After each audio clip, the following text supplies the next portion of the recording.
Hal yang paling dikhawatirkan setelah kunjungan Donald Trump ke Tiongkok sayangnya terjadi.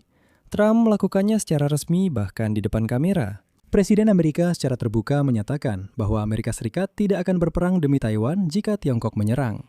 Dan lagi, menurut Presiden Amerika, justru Taiwan yang berencana menyerang Tiongkok, bukan sebaliknya. Oleh karena itu, Amerika Serikat sebaiknya tidak menjual senjata kepada Taiwan. Dan yang paling penting, Donald Trump mengakui bahwa ketika Xi Jinping bertanya kepadanya apakah dia akan melindungi Taiwan, dia menjawab tidak. Lalu dia menyarankan Taiwan untuk bersikap lebih tenang saja agar tidak memprovokasi Tiongkok yang sangat besar. Dan ini, saya ingatkan, adalah Presiden Amerika Serikat, negara yang selama puluhan tahun menjadi sekutu utama Taiwan. Nama saya Alexei Pichi, mari kita bahas topik ini bersama-sama. Tapi sebelum kita mulai, saya minta kalian untuk subscribe ke channel ini. Beri like pada video ini dan tulis komentar apa saja dari kalian. Dan tolong juga subscribe ke kanal Telegram saya, Pichi News. Linknya ada di deskripsi video ini. Di sana kami mempublikasikan berita-berita terbaru begitu kami menerimanya. Jadi mari saya jelaskan langsung di awal. Hari ini Presiden Amerika Serikat secara resmi dan terbuka menyatakan mundur dari kebijakan Amerika Serikat terkait perlindungan Taiwan jika terjadi invasi oleh Tiongkok. Seperti halnya dengan Vladimir Putin, Donald Trump juga sama sekali tidak mendapatkan apapun dari Xi Jinping setelah pertemuan puncak. Dia bahkan mengambil posisi yang pro-Tiongkok. Dan masalahnya bukan hanya pada apa yang dikatakan Trump, tetapi juga bagaimana dia mengatakannya. Di sini bahkan ada nada mengejek terhadap Taiwan itu sendiri. Pada dasarnya, hari ini Trump mengatakan kepada Taiwan bahwa mereka harus diam dan menerima apapun yang dilakukan oleh Tiongkok. Donald Trump secara langsung mengatakan bahwa Taiwan yang kecil seharusnya Donald yang bersalah. Apa yang akan terjadi tidak bergantung pada itu. Tapi izinkan saya langsung mengutip pernyataan panjang dari Donald Trump, lalu kita akan membahasnya. Bagi Taiwan, ini adalah momen seperti Alaska. Momen seperti yang dikatakan di Rusia adalah kesepakatan yang terjadi di Alaska, yang dihadapi Ukraina pada 16 Agustus 2025. Ketika Trump setelah pertemuan pertama dengan Putin muncul di hadapan Sean Hannity dari saluran Fox News dan untuk pertama kalinya menyatakan bahwa Ukraina harus menyerahkan wilayahnya kepada diktator Rusia. Dan pada 16 Mei 2026, Trump setelah pertemuan dengan Xi Jinping muncul di hadapan Bret Baier. Dari Fox News yang sama, dia menyatakan bahwa jika terjadi invasi oleh Tiongkok, dia tidak ingin berperang demi Taiwan, dan bahkan tidak menyarankan Taiwan untuk mencoba bertahan. Jadi selanjutnya saya akan mengutip kata-kata Donald Trump secara langsung. Kutipan. Donald Trump mengatakan bahwa jika terjadi invasi oleh Tiongkok, dia tidak ingin berperang demi Taiwan. Sekarang di Taiwan ada seseorang yang ingin mendeklarasikan kemerdekaan.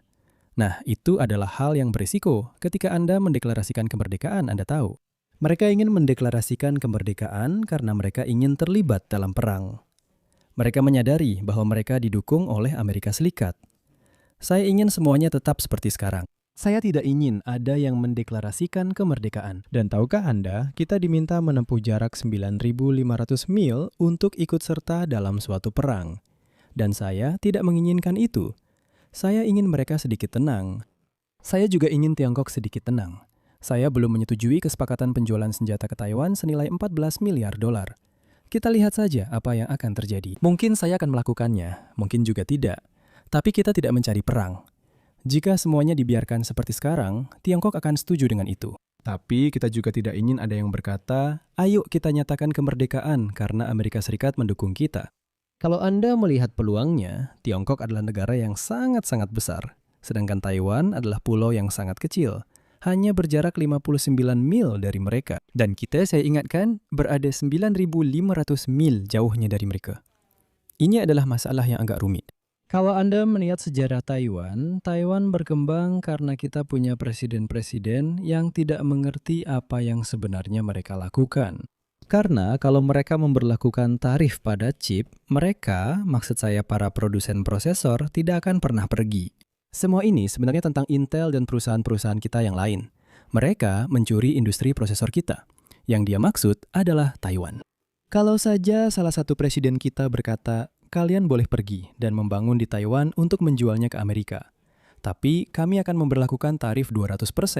Kita tidak akan pernah kehilangan industri chip kita. Akhir kutipan.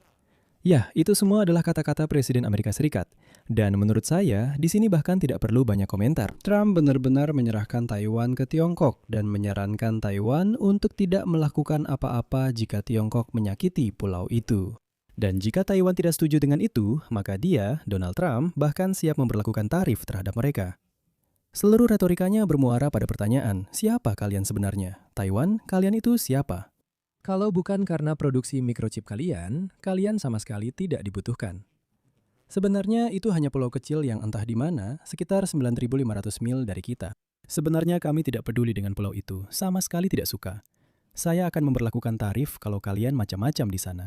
Sekarang lihat apa yang dikatakan Menteri Luar Negeri Tiongkok Wang Yi tepat setelah Trump pergi. Kutipan.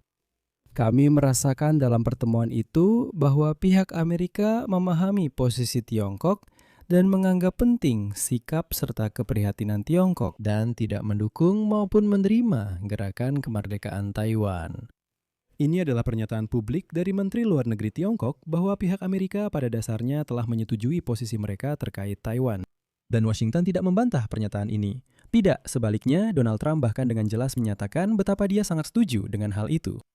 Namun di sini jelas terlihat adanya paralel antara Ukraina dan Taiwan.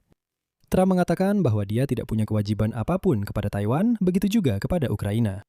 Ukraina memiliki Memorandum Budapest dan Taiwan juga memiliki 2 undang-undang yang mewajibkan Amerika Serikat untuk membantu. Akan saya jelaskan.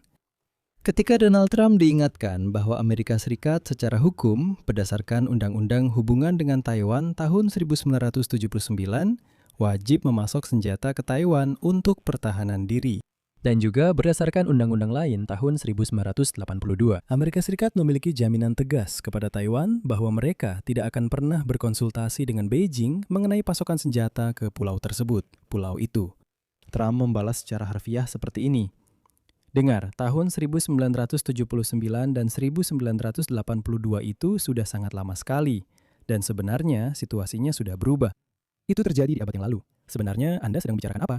Ya, kami memang pernah menjanjikan sesuatu kepada Anda, tapi itu kan presiden-presiden sebelumnya. Saya sendiri apa hubungannya? Maksudnya, kami tidak harus mengingat janji-janji kami selama bertahun-tahun. Itulah seluruh jawaban untuk berapa lama 44 tahun kewajiban Amerika. Begitu juga, omong-omong, dengan kewajiban Amerika Serikat kepada Ukraina berdasarkan Memorandum Budapest. Trump bilang, itu kan presiden-presiden sebelumnya yang lakukan, saya sendiri apa hubungannya? Reaksi Taiwan, omong-omong, cepat dan tegas. Pejabat resmi menekankan bahwa pernyataan para pejabat Amerika sendiri menunjukkan bahwa kebijakan Amerika Serikat terhadap pulau tersebut tidak berubah. Dan di sini harus diakui bahwa ya, Amerika Serikat secara resmi memang tidak pernah mendukung kemerdekaan Taiwan. Mereka selalu mendukung kebijakan satu Tiongkok. Tapi saya ingatkan, misalnya Nancy Pelosi, seorang Demokrat, dia langsung naik pesawat dan terbang ke Taipei, sama sekali tidak mempedulikan Beijing. Dan Beijing, saya ingatkan, dulu tidak pernah membuat pernyataan seperti yang mereka buat sekarang. Namun, dan ini sangat prinsipil, di Taipei juga menyatakan, Taiwan mendesak AS Serikat untuk tidak menghentikan penjualan senjata ke pulau tersebut, menekankan pentingnya kesepakatan ini bagi keamanan regional dan penangkalan.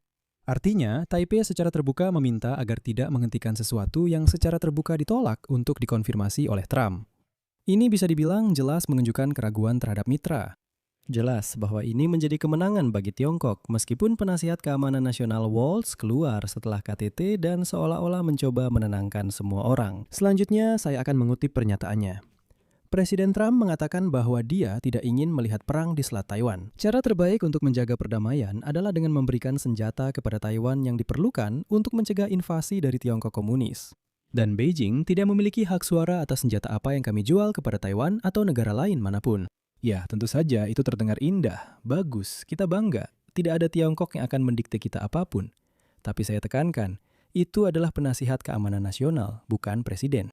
Sedangkan Presiden Donald Trump mengatakan bahwa kita akan lihat nanti apa yang terjadi. Dan katanya justru Taiwan yang ingin perang, bukan Tiongkok. Di sini saya akan berhenti sejenak. Tuliskan pendapat dan kesimpulan Anda di kolom komentar di bawah episode ini. Jangan lupa subscribe channel ini, tekan lonceng, dan jangan lupa beri like. Jika Anda ingin mendukung kerja kanal YouTube ini, Anda bisa melakukannya dengan donasi melalui tautan dan detail pembayaran yang ada di deskripsi video ini. Saya akan sangat berterima kasih atas dukungan apapun dari Anda. Itu saja, jaga diri Anda, sampai jumpa.